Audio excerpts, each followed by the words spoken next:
தந்தை, மகன், தூய ஆவியாரின் பெயராலே ஆமென். நம் ஆண்டவராகிய இயேசு கிறிஸ்துவின் அருளும் கடவுளின் அன்பும் தூய ஆவியாரின் நட்புறவும் உங்கள் அனைவரோடும் இருப்பதாக. ஆன்மாவோடும் இருப்பதாக. சகோதர சகோதரிகளே, இன்றைய நாளில் நாம் பொதுக்காலம் இறுதி ஞாயிறுவில் ஒன்று கூடியுள்ளோம். இன்று அனைத்துக்கும் அரசராம் நம் ஆண்டவர் இயேசு கிறிஸ்து பெருவிழாவை கொண்டாடுகின்றோம். கிறிஸ்து அரசர் பெருவிழாவை கொண்டாடுகின்றோம். நமக்கு தெரியும், நம் இயேசு கிறிஸ்து ஒரு சிறந்த அரசர், கிரீடமில்லாத ஒரு அரசர், பகத்தான ஆடை இல்லாத ஒரு அரசர், அதிகாரம் இருந்தும், தந்தையிடமிருந்து அதிகாரம் இருந்தும் அன்பினால் இந்த உலகத்தை மீட்ட நம் இயேசு கிறிஸ்து ஒரு அரசர். நாம் அனைவரும் அரச குலத்தில் ஒன்று சேர்ந்த மக்கள் ஆகியால் ஒரு அரசருக்கு உள்ள அந்த அதிகாரம், அன்பு, நேர்மை அனைத்தும் நமக்கு இருந்தும் சில நேரங்களில் நாம் யாரை போல் வாழ்கின்றோம்? ஆண்டிகள் போல் வாழ்கின்றோம். அந்த அரசருக்குள்ள அந்த தகுதியை மறந்து நாம் வாழ்கின்றோம். நேர்மையான வழியில் செல்லாமல் இருந்திருக்கின்றோம். மக்களை ஆதரிக்காமல் இருந்திருக்கின்றோம். அவ்வாறு இருந்த தருணங்களுக்காக நாம் இறைவனிடம் நாம் மன்னிப்பு கேட்போம். நம் தந்தை நாம் பாவங்களை மன்னிக்க அவர் தயாராக இருக்கின்றார்.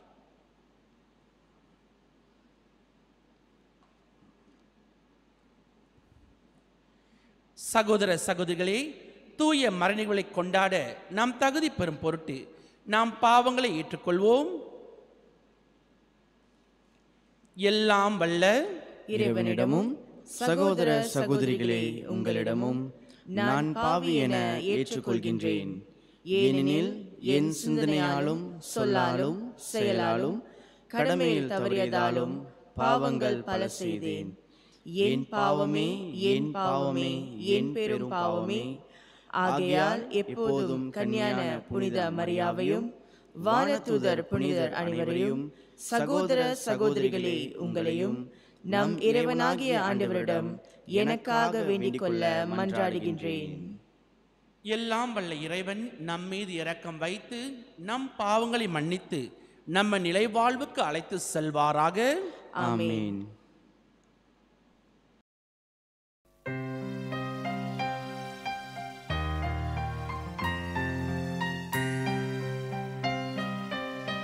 ஆண்டவரே இரக்கமாயிரும்.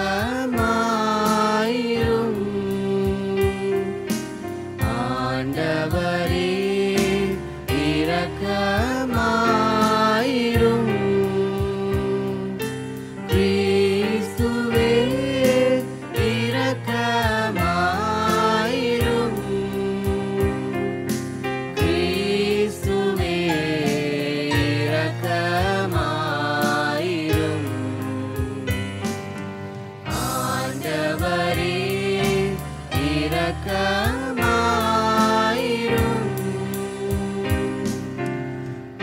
ஆண்டவரே இரக்கமாயிரும்.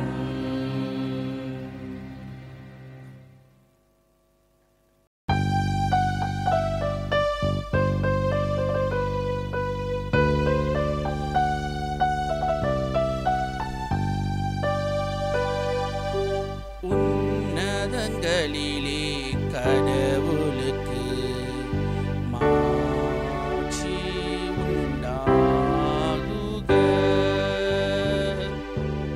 உலகினிலே நல்மனதோர்க்கு அமைதியும் உண்டாகுக. புகழுகின்றோம் யாம் உம்மையே, வாழ்த்துகின்றோம் இறைவனே. உமக்கு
மன்றாடுவோமாக.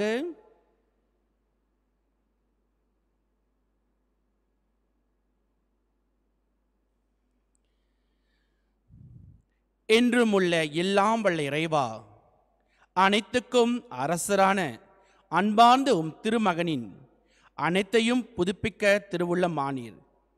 அடிமை நிலையிலிருந்து விடுதலை அடைந்த படைப்பு அனைத்தும் மாண்புக்குரிய உமக்கு பணி புரியவும் உம்மை முடிவின்றி புகழ்ந்தேத்தவும் அருள் புரிவீராக. உம்மோடு தூய ஆவியாரின் ஒன்றிப்பில் இறைவனாய் என்றென்று வாழ்ந்து ஆட்சி செய்யும் எங்கள் ஆண்டவரும் உம் திருமகனுமாகிய இயேசு கிறிஸ்து வழியாக உம்மை மன்றாடுகின்றோம். ஆமென்.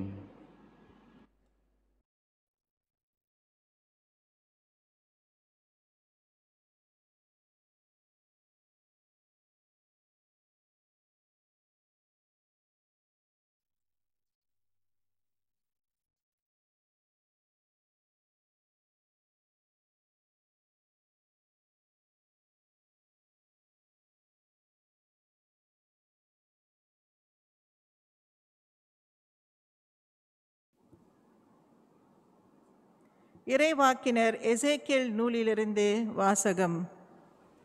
தலைவராகிய ஆண்டவர் இவ்வாறு கூறுகிறார்: நானே என் மந்தையை தேடி சென்று பேணி காப்பேன். ஓர் ஆயன் தன் மந்தை நின்று சிதறுண்ட ஆடுகளை தேடி செல்வது போல நானும் என் மந்தையை தேடி போவேன். மப்பும் மந்தாரமுமான நாளில் அவற்றை எல்லா இடங்களினின்றும் மீட்டு வருவேன். நானே என் மந்தையை மேய்த்து இளைப்பாற செய்வேன் என்கிறார் தலைவராகிய ஆண்டவர். காணாமல் போனதை தேடுவேன், அலைந்து திரிவதை திரும்ப கொண்டு வருவேன். காயப்பட்டதற்கு கட்டு போடுவேன், நலிந்தவற்றை திடப்படுத்துவேன். ஆனால் கொழுத்ததையும் வலிமையுள்ளதையும் அளிப்பேன். இவ்வாறு நீதியுடன் அவற்றை மேய்ப்பேன். எனவே தலைவராகிய ஆண்டவர் இவ்வாறு கூறுகிறார்: உன்னை பொறுத்தவரை என் மந்தையே, நான் ஆட்டுக்கும் இடையேயும் ஆட்டுக்கிடாய்களுக்கும் வெள்ளாட்டு கிடாய்களுக்கும் இடையேயும் நீதி வழங்குவேன். ஆண்டவரின் அருள்வாக்கு. தேவனுக்கு நன்றி.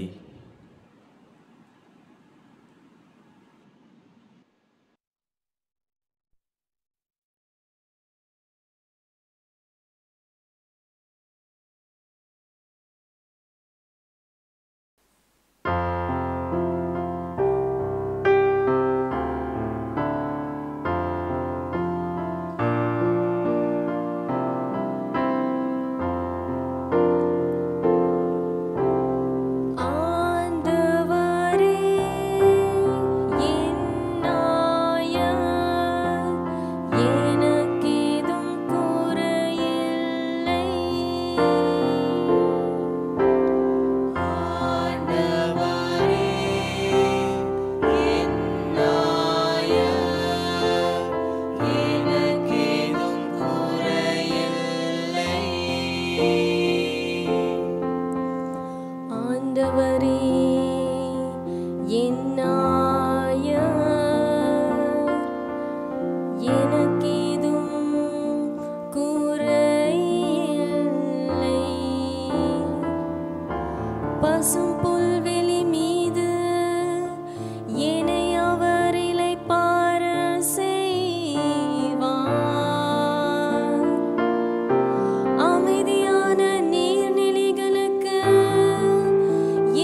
திருத்தூதர் பவுல் கொரிந்தியருக்கு எழுதிய முதல் திருமுகத்திலிருந்து வாசகம். சகோதர சகோதரிகளே, இறந்த கிறிஸ்து உயிருடன் எழுப்பப்பட்டார். அவரே முதலில் உயிருடன் எழுப்பப்பட்டார். இது அனைவரும் உயிருடன் எழுப்பப்படுவர் என்பதை உறுதிப்படுத்துகிறது.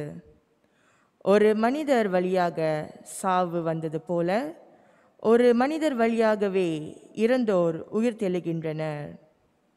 ஆதாமை முன்னிட்டு அனைவரும் சாவுக்குள்ளானது போல கிறிஸ்துவை முன்னிட்டு அனைவரும் உயிர் பெறுவர். ஒவ்வொருவரும் அவர் முறை வரும்போது உயிர் பெறுவர். கிறிஸ்துவே முதலில் உயிர் பெற்றார். அடுத்து கிறிஸ்துவின் வருகையின் போது அவரை சார்ந்தோர் உயிர் பெறுவர். அதன் பின்னர் முடிவு வரும். அப்போது கிறிஸ்து ஆட்சியாளர், அதிகாரம் செலுத்துவோர், வலிமை உடையோர் ஆகிய அனைவரும் அழித்துவிட்டு தந்தையாகிய கடவுளிடம் ஆட்சியை ஒப்படைப்பார்.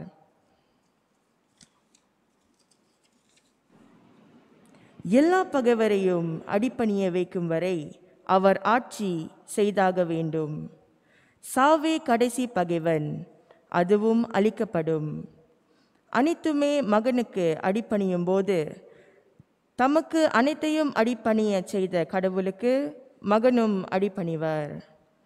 அப்போது கடவுளே அனைத்திலும் அனைத்துமாய் இருப்பர்.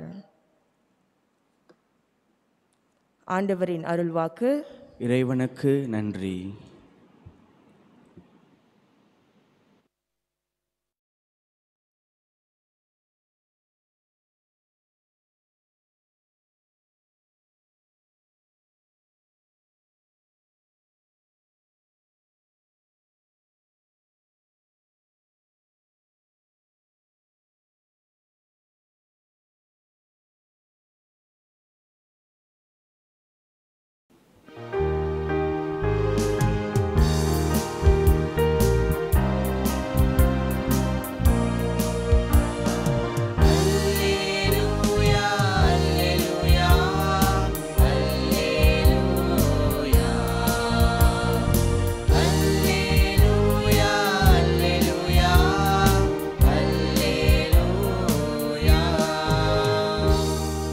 ஆண்டவர் பெயரால் வருகிறவர் போற்ற பெறுக.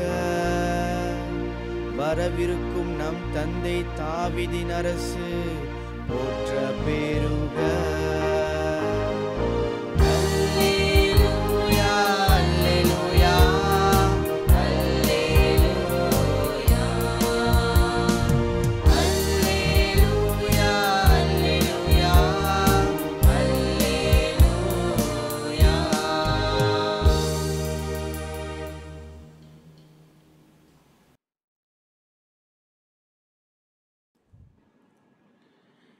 ஆண்டவர் உங்களோடு இருப்பாராக.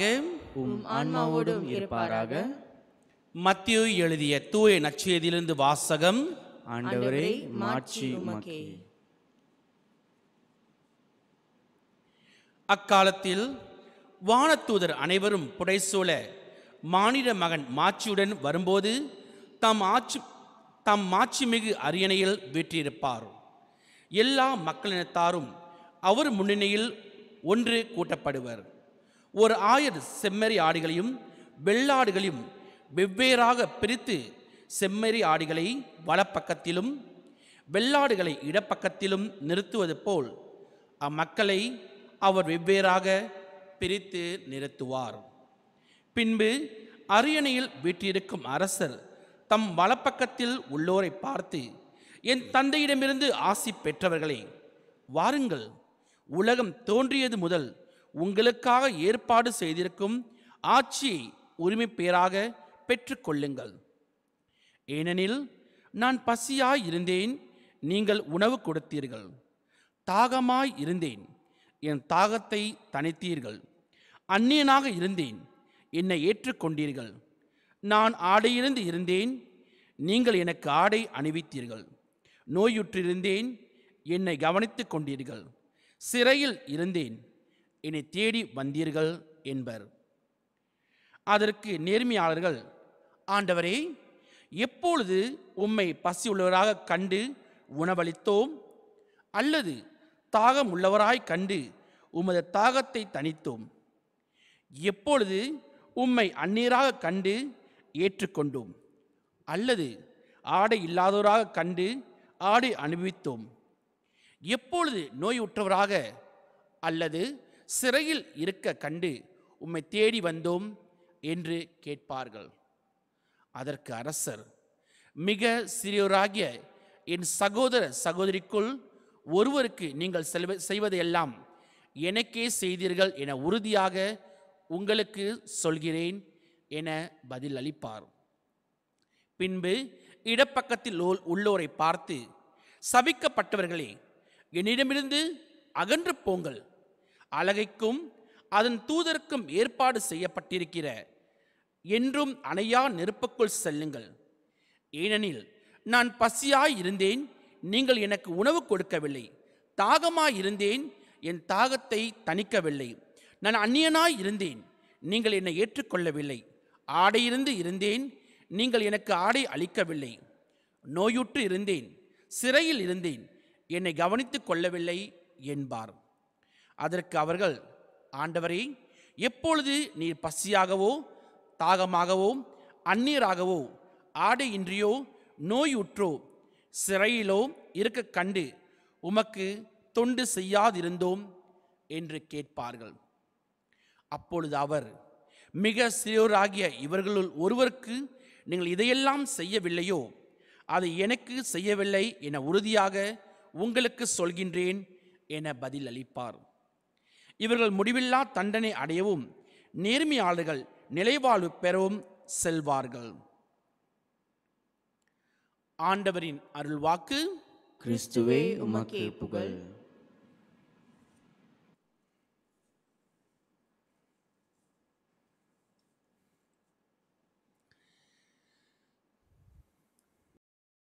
அன்பார்ந்த சகோதரமே, இன்றைய நாளில் நம்முடைய திருவழிபாட்டின் ஆண்டின் இறுதி ஞாயிறுவில் இருக்கின்றோம்.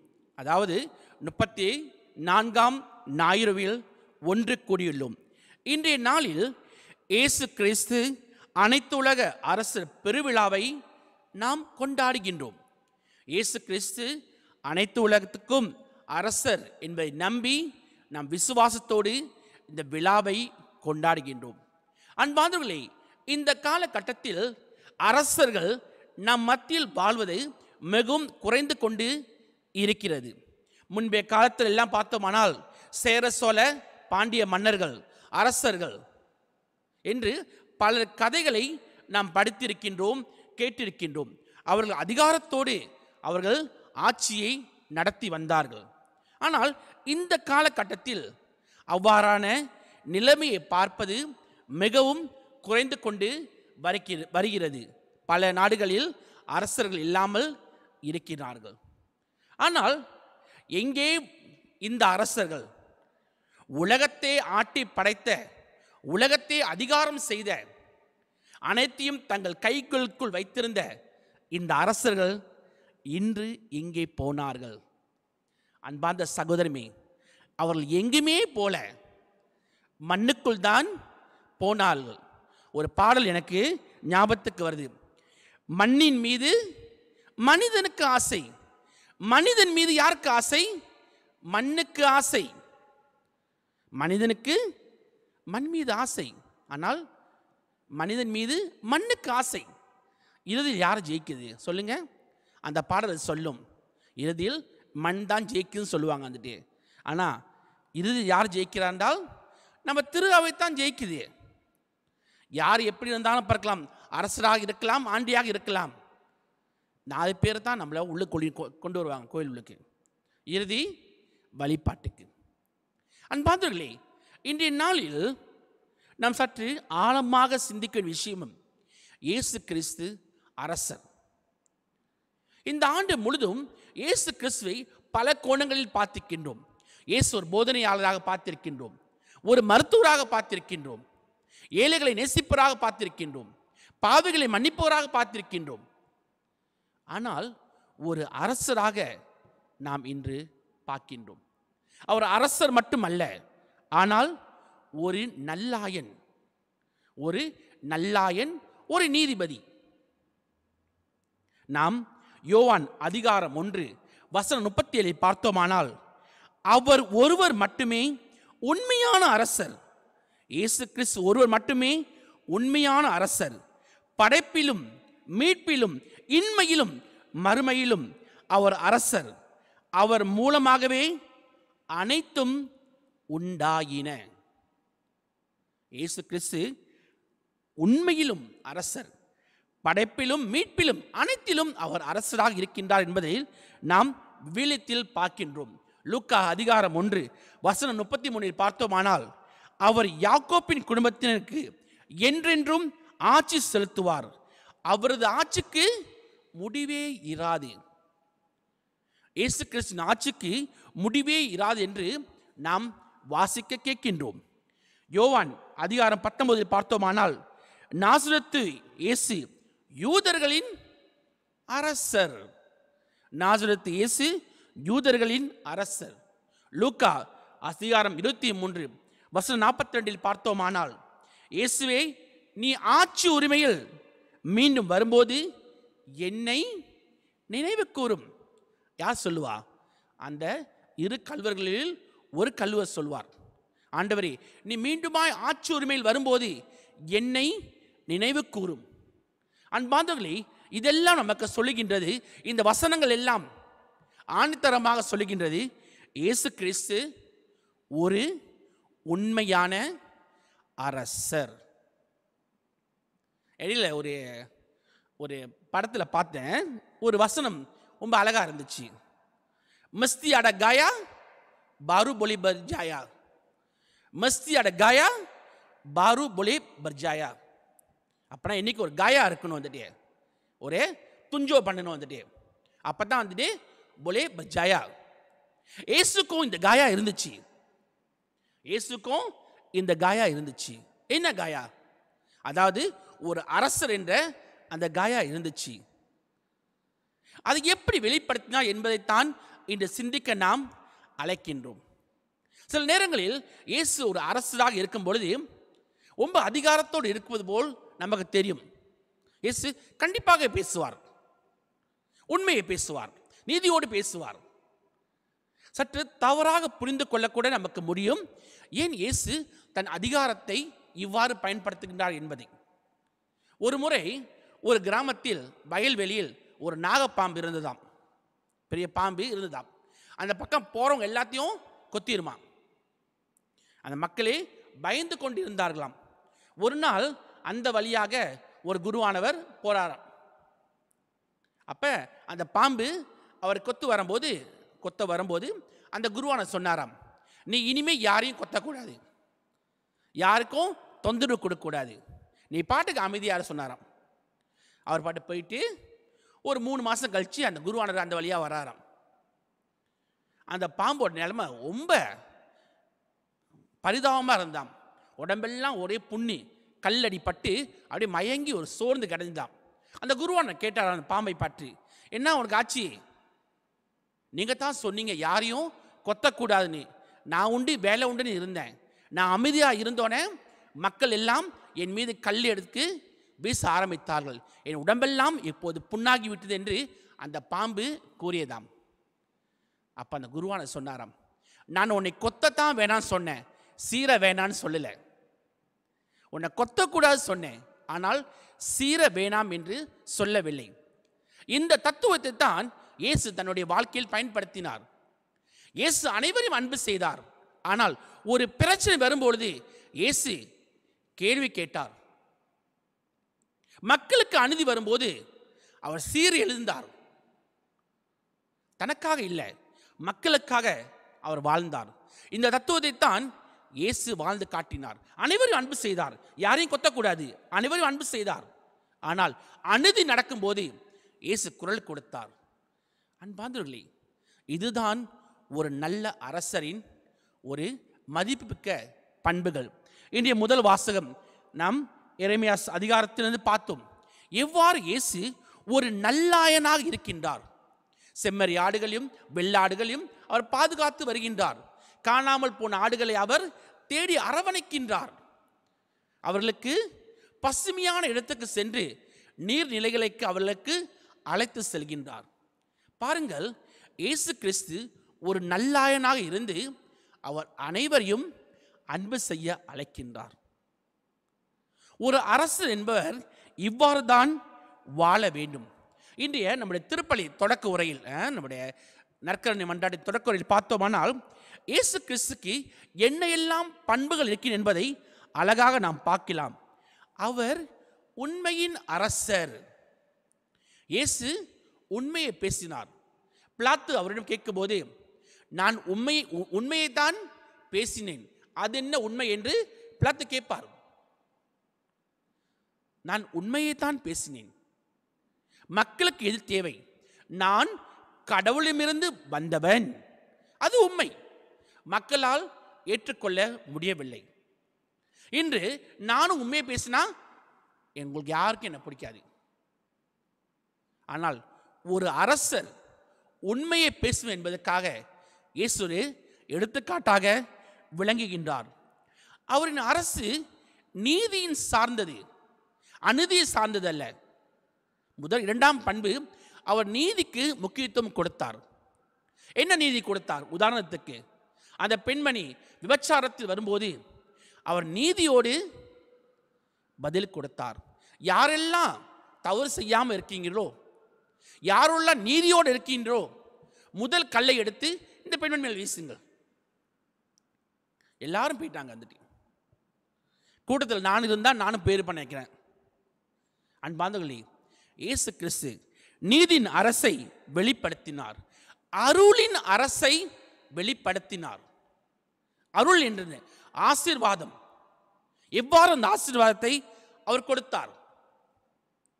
நோய் பிணிகளை போக்கும் பொழுது அந்த ஆசீர்வாதத்தை கொடுத்தார். எத்தனை பேர் நோய்வாய்ப்பட்டிருக்கும் பொழுது, மனவேதனை இருக்கும் பொழுது இயேசு அவர் தொட்டு குணமாக்கி அந்த இறைவனின் அருளை அவர்களுக்கு வெளிப்படுத்தினார். இறுதியில் அன்பின் அரசாக இருந்தார். இயேசு அன்பு செய்வதில் கொஞ்சமும் குறைவு காட்டுவதில்லை. அனைவரும் அன்பு செய்தார். அப்படிப்பட்ட சக்கேயுவே கீழே இறங்கி வா, இன்னைக்கு உன் வீட்டில் நான் பிரியாணி சாப்பிடுன்னு சொன்னார். அப்படிப்பட்ட சக்கேயுவை பார்த்து இயேசு சொன்னார், இறங்கி வா, உன் வீட்டில் நான் பிரியாணி சாப்பிடணும்னு. இயேசு அன்பு செய்தார். அன்பார்ந்தவர்களே, இறுதியில் அமைதியின் அரசை அவர் உருவாக்கினார். அமைதியின் அரசை அவர் உருவாக்கினார். நமக்கு தெரியும், கேட்பார்கள், இந்த நாம் வரி செலுத்துவது நியாயமா தவறா? அரசுக்கு வரி செலுத்துவது நியாயமா தவறா? இயேசு அமைதியாக சிந்தித்து ஞானத்தோடு பதில் கூறினார். கடவுளுக்குரியதை கடவுளுக்கு செலுத்துங்கள், அரசருக்குரியதை அரசருக்கு செலுத்துங்கள். அவர் அங்கு அமைதியை கொண்டு வந்தார்.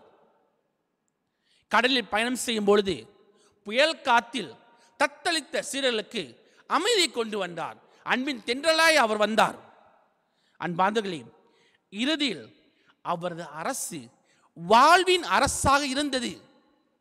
வாழ்வின் அரசு என்றால் என்ன?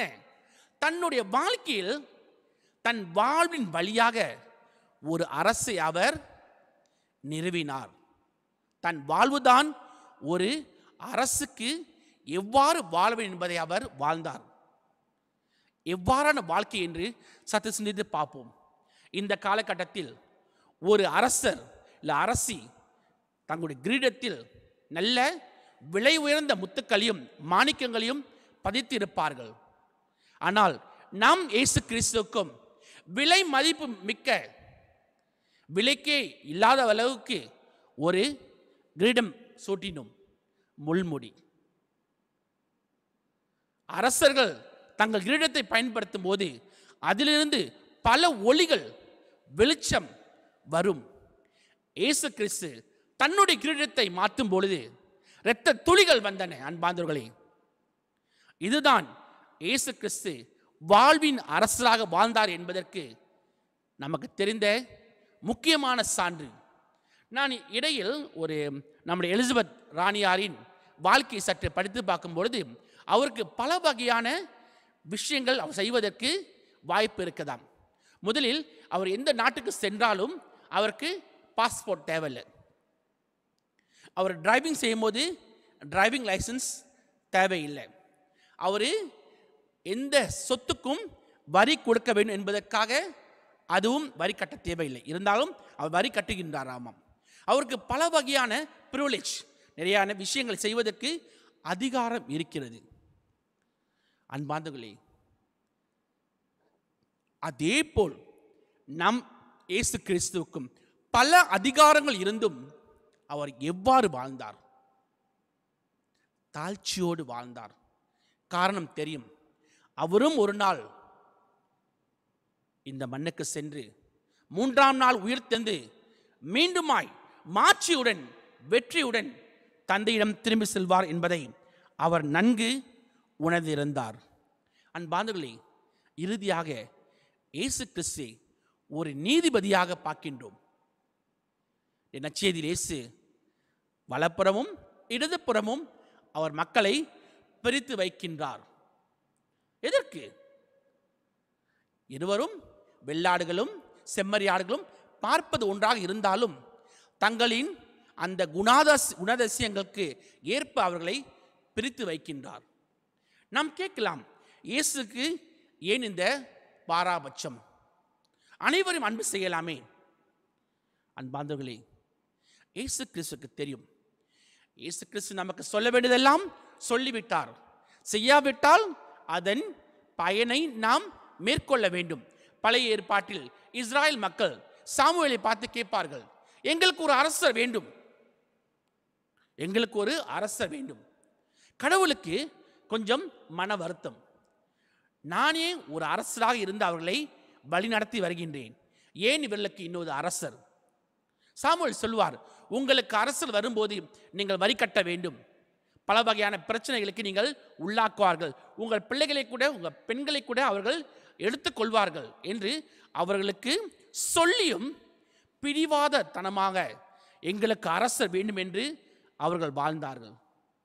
நமக்கு தெரியும், சவுல் முதல் அரசர், ஏறக்குறைய 20 அரசர்கள் வந்து அவர்களுக்கு ஆட்சி செய்யும் பொழுது பல பிரச்சனைகளுக்கு அவர்கள் உள்ளானார்கள். கடவுள் சொல்லிவிட்டார், இதுதான் நடக்கும். நாம் மீறி வாழ்ந்தால் அதன் தண்டனையை நாம் அனுபவிக்க வேண்டும். அதிலிருந்து நாம் ஓடி ஒளியக்கூடாது. இன்று விண்ணகம் செல்வதற்கு இயேசு பல வகையான எளிய வழிகளை நமக்கு கற்றுக் கொடுக்கின்றார். விண்ணகம் செல்வதற்கு நான் ஆடை இல்லாமல் இருக்கும் போதெல்லாம் எனக்கு நல்ல சட்டை வாங்கி கொடுங்க. கிறிஸ்மஸ் வருது, நல்ல சட்டை வாங்கி கொடுங்க எனக்கு. நான் எப்பெல்லாம் சாப்பிடாமல் இருக்கணும், நல்லா சாப்பாடு வாங்கி கொடுங்க எனக்கு. எனக்கு எல்லாம் செஞ்சீங்களா? இயேசு கிறிஸ்துக்கு செஞ்ச மாதிரி. எப்பெல்லாம் எனக்கு செய்றீங்களோ இயேசு கிறிஸ்து செஞ்ச மாதிரி. இதுதான் இயேசு கூறுகின்றார். இன்று கஷ்டப்படுபவர்களுக்கும் துயரப்படுபவர்களுக்கும் நாம் இவ்வாறு செய்யும் பொழுது அதை யாருக்கு செய்தோம்? இயேசு கிறிஸ்துவுக்கே செய்தோம் என்று நினைத்துக் கொள்ள வேண்டும். திருவருகை காலம் வருகின்றது. 4 வாரங்கள். என்ன செய்ய போகின்றோம்? ஒரு முயற்சி எடுப்போம், ஒரு முடிவு எடுப்போம். ஒரு வாரம் நான் ஏழைகளை சந்தித்து உணவு கொடுக்க போகின்றேன். ஒரு வாரம் என்னுடைய தாமான்ல என் வீட்டில் இடம் இருக்கா, ஒரு செடி நட்டு வளர்க்க போறேன். அதன் வழியா ஒரு நல்ல காற்று வரும். மரம் வளர்ந்து பெருசா இருக்கும்போது அங்க 2 பேர் நின்று நிழலில் இளைப்பாறுவார்கள். நல்லது செய்வோம். தாமான்ல குப்பை இருக்கா, அதை பொறுக்கி போடுவோம். தண்ணி இல்லாமல் இருக்காங்களா, தண்ணி கொடுப்போம். எத்தனோ பேர் ஆடை இல்லாமல் இருக்காங்க, அதுக்காக வீட்டில் இருக்க பழைய சட்டைலாம் தூக்கி அவங்கள்ட்ட கொடுத்துடாதீங்க. கிறிஸ்துமஸ்க்கு ஸ்ப்ரிங் கிளீனிங்ஸ்னு சொல்லிட்டு பழசம் தூக்கி அவங்கள்ட்ட கொடுத்துடாதீங்க. வந்துட்டு அன்பார்ந்தவர்களே, இறைவன் வாய்ப்பு கொடுக்கின்றார்.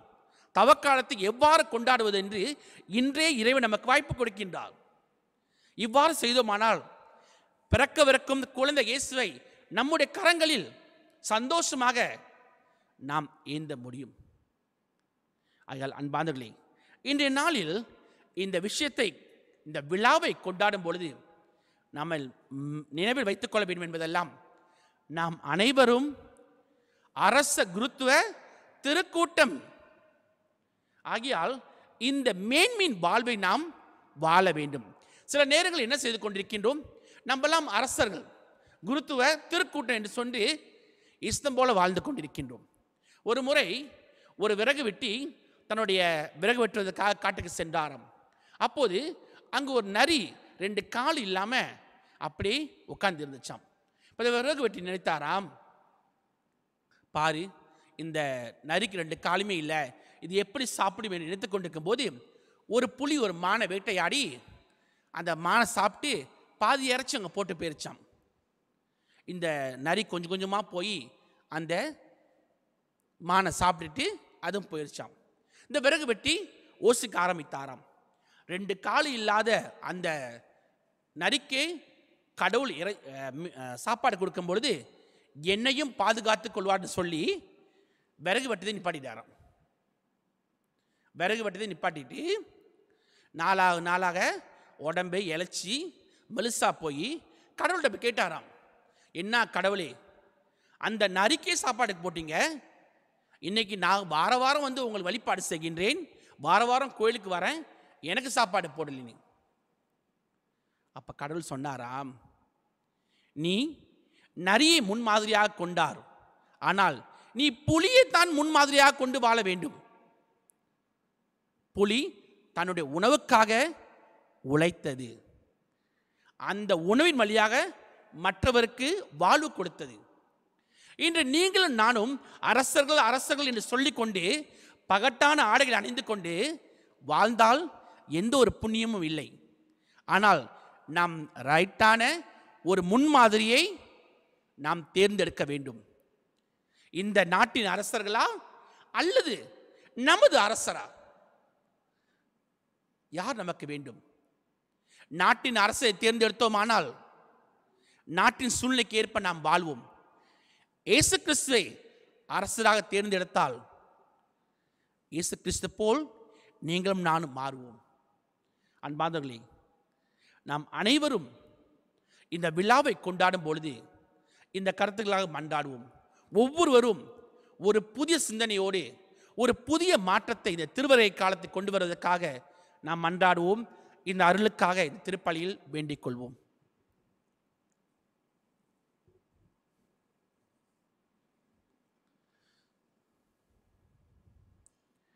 இப்போது நம்முடைய விசுவாசத்தை அறிக்கையிடுவோம். ஒரே கடவுளை நம்புகின்றேன். விண்ணகமும் மண்ணகமும் காண்பவை காணாதவை யாவும் படைத்த எல்லாம் வல்ல தந்தை அவரே. கடவுளின் ஒரே மகனாய் உதிர்த்த ஒரே ஆண்டவர் இயேசு கிறிஸ்துவை நம்புகின்றேன். இவர் காலங்களுக்கெல்லாம் முன்பே தந்தையிடமிருந்து பிறந்தார். கடவுளினின்று கடவுளாக, ஒளியினின்று ஒளியாக, உண்மை கடவுளினின்று உண்மை கடவுளாக உதிர்த்தவர். இவர் உதிர்த்தவர், உண்டாக்கப்பட்டவர் அல்லர். தந்தையோடு ஒரே பொருளானவர். இவர் வழியாகவே யாவும் படைக்கப்பட்டன. மனிதர் நமக்காகவும் நம் மீட்புக்காகவும் விண்ணகம் இருந்து இறங்கினார். தூய ஆவியால் கன்னி மரியாவிடம் உடலெடுத்து மனிதர் ஆனார். மேலும் நமக்காக போந்தியு பிலாத்தின் அதிகாரத்தில் சிலுவையில் அறையப்பட்டு பாடுபட்டு இறந்து அடக்கம் செய்யப்பட்டார். மறைநூல்களின்படி 3ஆம் நாள் உயிர் தெழுந்தார். விண்ணகத்துக்கு எழுந்தருளி எல்லாம் வல்ல தந்தையின் வலப்பக்கம் வீற்றிருக்கின்றார். வாழ்வோரையும் இறந்தோரையும் தீர்ப்பிட மாட்சியுடன் மீண்டும் வர இருக்கின்றார். அவரது ஆட்சிக்கு முடிவு இராது. தந்தையிடமிருந்தும் மகனிடமிருந்தும் புறப்படும் ஆண்டவரும் உயிர் அளிப்பவருமான தூய ஆவியாரை நம்புகின்றேன். இவர் தந்தையோடும் மகனோடும் ஒன்றாக ஆராதனையும் மாட்சியும் பெறுகின்றார். இறைவாக்கினர்கள் வாயிலாக பேசியவர் இவரே. ஒரே புனித கத்தோலிக்க திருத்துதர் வழி வரும் திரு அவையை நம்புகின்றேன். பாவ மன்னிப்புக்கான ஒரே திருமுழுக்கை ஏற்றுக்கொள்கின்றேன். இறந்தோரின் உயிர்ப்பையும் வரவிருக்கும் மறு உலக வாழ்வையும் எதிர்பார்க்கின்றேன். ஆமேன். இப்பொழுது நம்முடைய தேவைகளை நம்முடைய விண்ணக தந்தையிடம் ஒப்புக் கொடுப்போம். திரு அவையை வழிநடத்தும் திருப்பணியாளர்கள் யாவரும் தலைமைத்துவ பண்புகளான அன்பு, இரக்கம், பணிவு ஆகியவற்றை தம் வாழ்வில் கடைபிடித்து வாழ வேண்டிய ஆற்றலை அவர்களுக்கு அளித்து காத்திட வேண்டும் என்று ஆண்டவரை மன்றாடுவோம். ஆண்டவரே எங்கள் மன்றாட்டை கேட்டருளும். இன்று உலகில் நிகழும் சுயநலம், ஆணவம், அகந்தை, செருக்கு, வன்முறை இவைகள் ஒளிந்து இறையரசின் மதிப்பீடுகளை தம் சொல்லாலும் செயலாலும் வாழ்ந்து காட்டும் கிறிஸ்தவர்களாக திரு அவை திகழ்ந்திட வேண்டும் என்று ஆண்டவரை மன்றாடுவோம். ஆண்டவரே எங்கள் மன்றாட்டை கேட்டருளும். திருவருகை காலத்தை நோக்கி பயணம் செய்யவிருக்கும் நாம் கிறிஸ்துவின் மறுவருகைக்கு உள்ளத்தை ஆயத்தப்படுத்தும் பணிக்கு முக்கியத்துவம் அளித்து அது ஆண்டவரின் இல்லமாக திகழ அருள் புரிய ஆண்டவரை மன்றாடுவோம். ஆண்டவரே எங்கள் மன்றாட்டை கேட்டருளும். இன்று நவம்பர் 22ஆம் திகதி இசையின் புரவலர் புனித சிசிலியா நினைவு நாளை முன்னிட்டு ஒவ்வொரு பங்கின் பாடற்குழுவினரும் இசை அமைப்பாளர்களும் திருவழிபாட்டு கொண்டாட்டத்தை மேலும் மெருகூட்டுவதற்கு உற்சாகத்தோடும் உயிரோட்டமாகவும் பாடலை இசையமைத்து பாடுவதற்கு ஞானத்தையும் ஆற்றலையும் அளிக்குமாறு ஆண்டவரை மன்றாடுவோம். ஆண்டவரே எங்கள் மன்றாட்டை கேட்டருளும். இப்பொழுது நம் சொந்த தேவைகளுக்காக அமைதியாக ஆண்டவரிடம் மன்றாடுவோம்.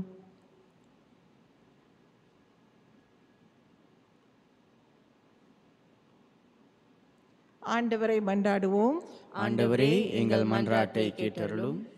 அன்பின் ஆண்டவரே, இதோ நாங்கள் கொண்டு வந்த மன்றாட்டுக்களை கனிவுடன் செவி சாய்த்து இந்த மன்றாட்டுக்களின் உதவியோடு நாங்கள் ஒரு நல்ல ஆயராகவும் ஒரு நல்ல அரசராகவும் ஒரு நல்ல நீதிபதியாகவும் இந்த உலகில் வாழ்ந்து உமது அரசு உரிமையை நாங்கள் மக்களுக்கு வெளிப்படுத்த எங்களை பயன்படுத்தியலும். இவை யாவற்றையும் எங்கள் ஆண்டவராகிய கிறிஸ்து வழியாக மன்றாடுகிறோம். ஆமென்.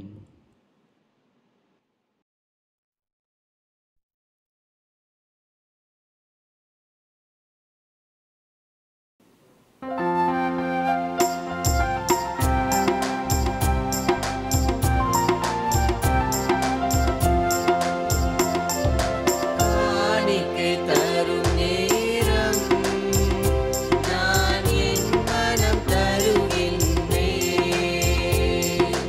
காணிக்கை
சகோதர சகோதரிகளே, என்னுடைய உங்களுடையமான இப்பலி எல்லாம் வல்ல தந்தையாக இறைவனுக்கு ஏற்றதாகும்படி மன்றாடுங்கள். ஆண்டவர் தமது பெயரின் புகழ்ச்சிக்காகவும் மாட்சிக்காகவும் நமது நன்மைக்காகவும் புனித திரு அவை அனைத்து நலனுக்காகவும் உமது கையிலிருந்து பலியை ஏற்றுக்கொள்வாராக. ஆண்டவரே, உம்மோடு மனிதரை ஒப்புரவாக்கும் இப்பலி பொருளை நாங்கள் உமக்கு ஒப்புக் கொடுத்து உம்மை பணிவுடன் வேண்டுகின்றோம். ஒற்றுமை, அமைதி ஆகிய கொடைகளை மக்களினத்தார் அனைவருக்கும் உம் திருமகனே கொடுத்தருள்வாராக. என்றென்று வாழ்ந்து ஆட்சி செய்கின்ற அவர் வழியாக உம்மை மன்றாடுகின்றோம். ஆமென்.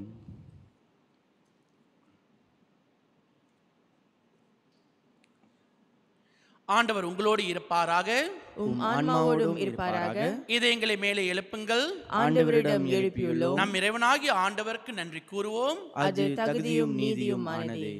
ஆண்டவரே, தூயவரான தந்தையே, என்றும் உள்ள எல்லாம் வல்ல இறைவா, எந்நாளும் இவ்விடத்திலும் நாங்கள் உமக்கு நன்றி செலுத்துவது மெய்யாகவே தகுதியும் நீதியுமாகும், எங்கள் கடமையும் மீட்புக்குரிய செயலும் ஆகும்.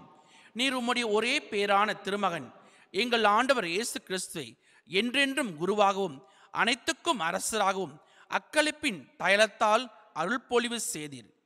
இவ்வாறு அமைதி வழங்கும் மாசற்ற பழிப்பொருளாக சிலுவை பீடத்தில் தம்மையே அவர் ஒப்புக் கொடுத்து மனிதருக்கும் மீட்பு அளிக்கும் அருள் அடையாளங்களை நிறுவினார். படைப்புகள் அனைத்தையும் தமது ஆட்சிக்கு உட்படுத்தி நிலையான அனைத்துலக ஆட்சியை அளவில்லா மாண்புடைய உமக்கு கையளித்தார். அது உண்மையும் வாழ்வும் ஓங்கும் ஆட்சி, புனிதமும் அருளும் நிறைந்த ஆட்சி, அன்பும் அமைதியும் நிலவும் ஆட்சியும் ஆகும். ஆகவே வானத்தூதர் முதன்மை வானத்தூதரோடும் அரியணையில் அமருவோர் தலைமை தாங்குவோரோடும் வான்படைகளின் அணிகள் அனைத்தோடும் சேர்ந்து நாங்களும் மாட்சியை புகழ்ந்து பாடி முடிவின்றி சொல்வதாவது: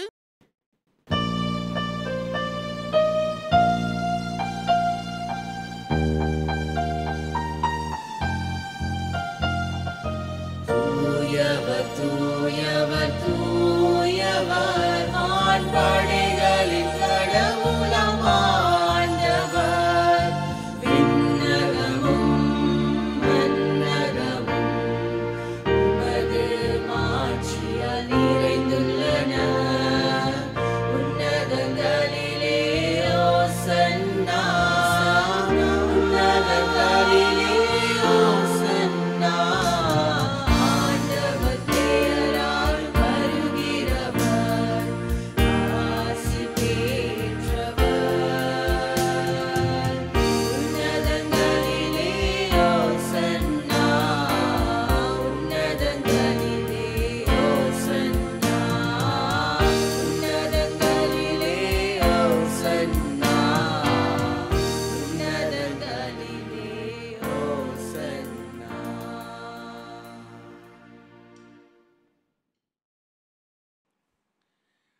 ஆண்டவரே, நீ மெய்யாகவே தூயவர், தூய்மை அனைத்துக்கும் ஊற்று. ஆகவே உம்முடைய ஆவியை பொழிந்து இக்காணிக்கை தூய்மைப்படுத்த வேண்டுகின்றோம். இவ்வாறு எங்கள் ஆண்டவர் இயேசு கிறிஸ்தின் உடலும் இரத்தமுமாக எங்களுக்கு இவை மாறுவனவாக.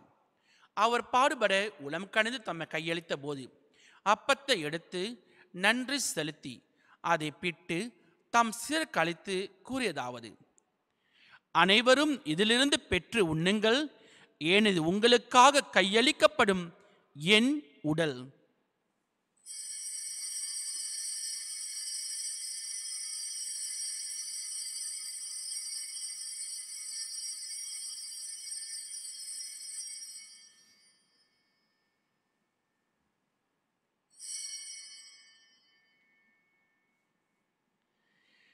அவ்வண்ணமே இரவு அருந்திய பின் கிண்ணத்தையும் எடுத்து மீண்டும் உமக்கு நன்றி கூறி தம் சிறு கழித்து அவர் கூறியதாவது: அனைவரும் இதிலிருந்து பெற்று பருகுங்கள், ஏனெனில் புதிய நிலையான உடன்படிக்கைக்கு இரத்தத்தின் கிண்ணம்.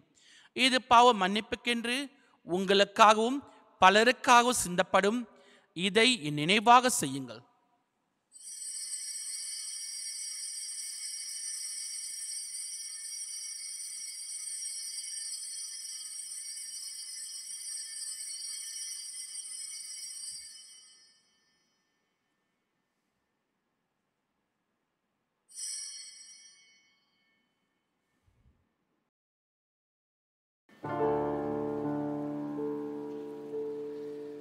நம்பிக்கையின் மறை போரோ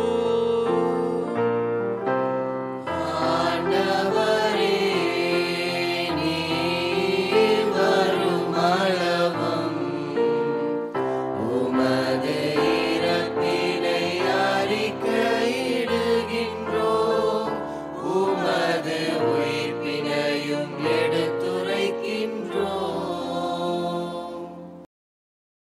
ஆகவே ஆண்டவரே, நாங்கள் கிறிஸ்து இறப்பினையும் உயிர்ப்பினையும் நினைவு கூர்ந்து வாழ்வுதரும் அப்பத்தையும் மீட்பு அளிக்கும் கிண்ணத்தையும் உமக்கு ஒப்புக் கொடுக்கின்றோம். உம் திருமுன் நின்று உமக்கு ஊழியம் புரிய தகுந்துள்ள நீங்கள் ஏற்றுக்கொண்டீர். எனவே உமக்கு நன்றி செலுத்துகிறோம். மேலும் கிறிஸ்து உடலிலும் இரத்தத்திலும் பங்கு கொள்ளும் எங்களை தூய ஆவியார் ஒன்று சேர்க்க வேண்டும் என உம்மை தாழ்மையுடன் மன்றாடுகின்றோம். ஆண்டவரே, உலகெங்கும் பரவிருக்கும் திரு அவை நினைவு கூர்ந்தள்ளும். எங்கள் திருத்தந்தை பிரான்சிஸ், எங்கள் ஆயர் ஜூலியன் லியாவ், எல்லா திருநிலை ஆகிய அனைவரோடும் திரு அவை அன்பில் நிறைவு பெற செய்தள்ளும். மேலும் உயிர்த்தெழும் எதிர்நோக்குடன் தொழில் கொள்ளும் எங்கள் சகோதர சகோதரிகளையும் இறந்தோர் அனைவரையும் இரக்கத்தோடு நினைவு கூர்ந்து திருமுக ஒளியினுள் ஏற்றலும். எங்கள் அனைவர் மீதும் இரக்கமாயிரும். கடவுளின் கன்னித்தாயான புனித மரியா, அவருடைய கணவரான புனித யோசேப்பு, புனித திருத்தூதர்கள், இவ்வுலகில் உமக்கு உகந்தவராய் இருந்தோர், புனித சிசிலியா ஆகிய புனிதர் அனைவருடனும் நாங்கள் நிலைவாழ்வில் பங்கு கொள்ளும் தகுதி பெற்று திருமகன் இயேசு கிறிஸ்து வழியாக உம்மை புகழ்ந்தேத்தும் வரமருள உம்மை மன்றாடுகின்றோம்.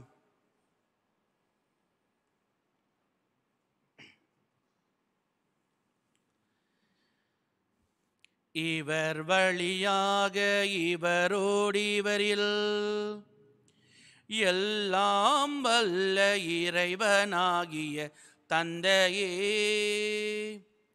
தூயாவியாரின் ஒன்றிப்பில் எல்லா புகழும் ஆட்சியும் என்றென்றும் உமக்கு உரியதே. ஆமென்.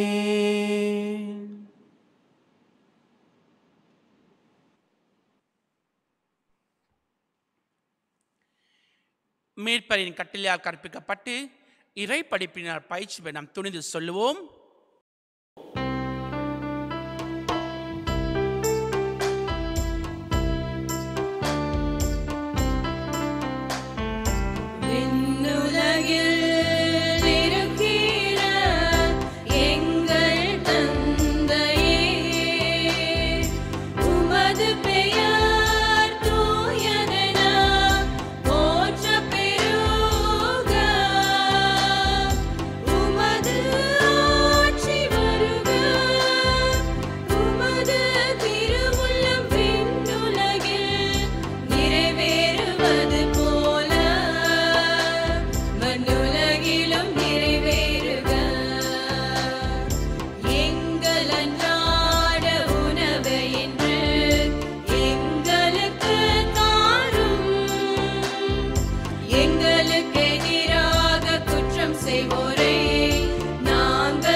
ஆண்டவரே, தீமை அனைத்திலிருந்தும் எங்களை விடுவித்து எங்கள் வாழ்நாளில் அமைதியை கனிவுடன் அருள உம்மை மன்றாடுகின்றோம்.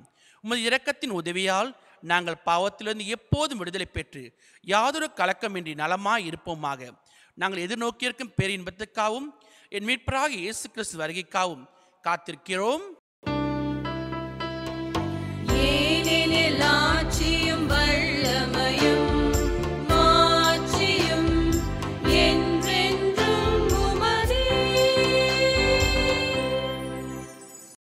ஆண்டவரே இயேசு கிறிஸ்துவே, அமைதியை உங்களுக்கு விட்டு சொல்கின்றேன், என் அமைதியை உங்களுக்கு அளிக்கின்ற திருத்தூதருக்கு மொழிந்தீரே. எங்கள் பாவங்களை பாராமல் திரு அவை நம்பிக்கையை கண்ணோக்கி திரு உள்ளத்துக்கு ஏற்ப அதற்கு அமைதியும் ஒற்றுமையும் அளித்தருள்வீராக. என்றென்று வாழ்ந்து ஆட்சி செய்கின்றவர் நீரே. ஆமென். ஆண்டவருடைய அமைதி உங்களோடு என்றும் இருப்பதாக. உம் ஆன்மாவோடும் இருப்பாராக. ஒருவருக்கொருவர் அமைதியை பகிர்ந்து கொள்வோம்.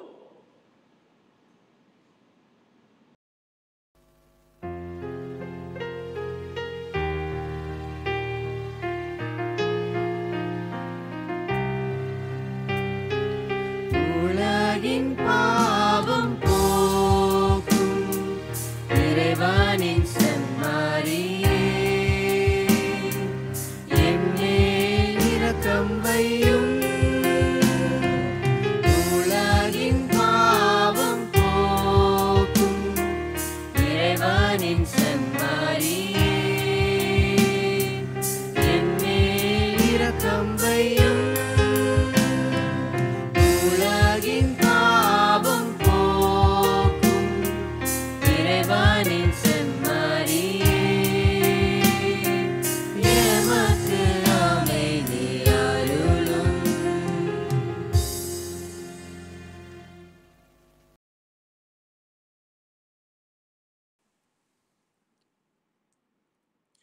இதோ இறைவனின் செம்மறி, இதோ உலகின் பாவங்களை போக்குபவர். செம்மறின் விருந்துக்கு அழைக்கப்பெற்றோர் பேர் பெற்றோர். ஆண்டவரே, நீர் என் இல்லத்தில் எழுந்தருள நான் தகுதியற்றவன். ஆனால் ஒரு வார்த்தை மட்டும் சொல்லி அருளும், எனது ஆன்மா நலமடையும்.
மன்றாடுவோமாக.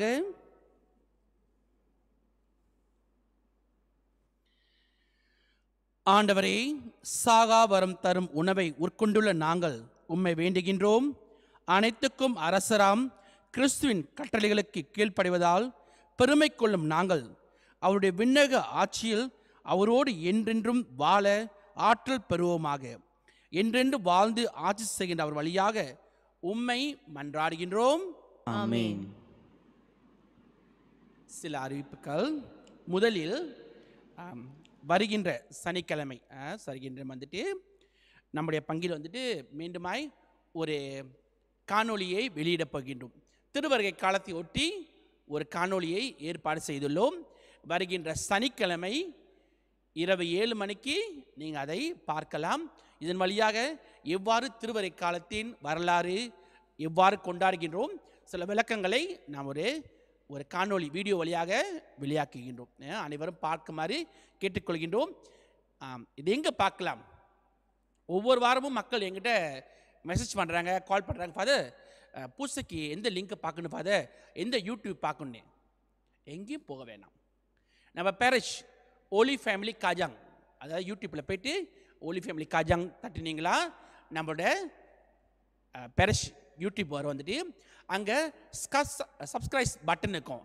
அதை தட்டிட்டு அந்த பெல் பட்டனை அனுப்பிட்டீங்களா ஒவ்வொரு வாரமும் நம்ம ஏதாச்சும் ஒரு நிகழ்ச்சி, நம்ம திருப்பலி ஃபார்மேஷன் பயிற்சிகள் போடும்போது உங்கள் ஃபோன்லேயோ நோட்டிஃபிகேஷன் அனுப்பிடுவோம் வந்துட்டு. அதாவது சப்ஸ்கிரைப் பண்ணிவிட்டு நோட்டிஃபிகேஷன் பட்டனை வந்துட்டு நீங்கள் ப்ரெஸ் பண்ணிடுங்க வந்துட்டு. அப்போ வாரம் திருப்பலிகள் ஃபார்மேஷன்லாம் நீங்கள் வந்துட்டு பார்க்கலாம், பயனடையலாம், மற்றவங்களுக்கு அதை நீங்கள் பகிர்ந்து கொள்ளலாம். அது முதல் விஷயம். அடுத்த வாரம் சனிக்கிழமை இரவு 7 மணிக்கு அனைவரும் பார்க்குமாறு அன்போடு கேட்டுக்கொள்கின்றோம். நம்முடைய பேரிஷ் ஓலி ஃபேமிலி காஜாங் யூடியூப் சேனல். அடுத்து இன்றைய நாளில் நவம்பர் 22 புனித சிசிலியா அவர்களின் நினைவு நாளை நாம் கொண்டாடுவோம். இன்று ஞாயிற்றுக்கிழமையானதால் கொண்டாட முடியவில்லை. இவர் வந்துட்டு கோயர் பாடுறவங்க, என் மாதிரி பாடுறவங்க, இசை வாசிக்கிறவங்க, கம்போஸ் பண்ணுறவங்க, இவங்களுக்கெல்லாம் பேட்ரன் சீன். தமிழில் எனக்கு அது வார்த்தை நல்லா வரல. Patron scene. ஸோ நாம் பங்கில் இருக்கோம். நம்முடைய கோயர் குரூப்புக்கு வந்துட்டு திருவள்ளிப்பாட்டு கீழே இருக்கும் இந்த கோயர் குரூப்புக்கு வந்துட்டு நம்முடைய வாழ்த்தை தெரிவிக்கின்றோம். அவள் மென்மேலும் தங்களுடைய இந்த பணியின் வழியாக மற்றவர்கள் திருவள்ளிப்பாட்டில் இன்னும் ஊக்கத்துடனும் கலந்து கொள்ள, இன்னும் உருக்கமாக ஒன்று கூடி ஜெபிக்க, தங்கள் இந்த கொடையின் வழியாக இறைவனுக்கு புகழ்ச்சியும் ஆராதனையும் கொடுக்குமாறு அவர்களுக்காக மன்றாடுவோம். நம்முடைய பங்கு கோயர் ஆங்கிலம், சீனம், மலாய், தமிழ் அனைத்து கோயருக்கும் என்னுடைய வாழ்த்துக்கள். உங்கள் சேவை தொடரட்டும். இறைவன் உங்களை நிறைவாக ஆசீர்வதிப்பார்.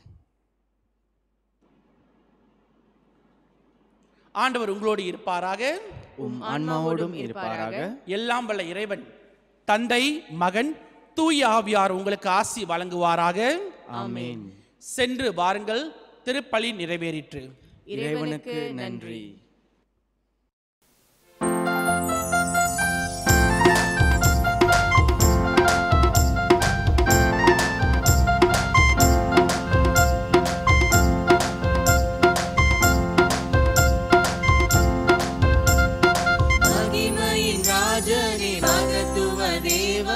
உலகத்தை மீட்டோனே,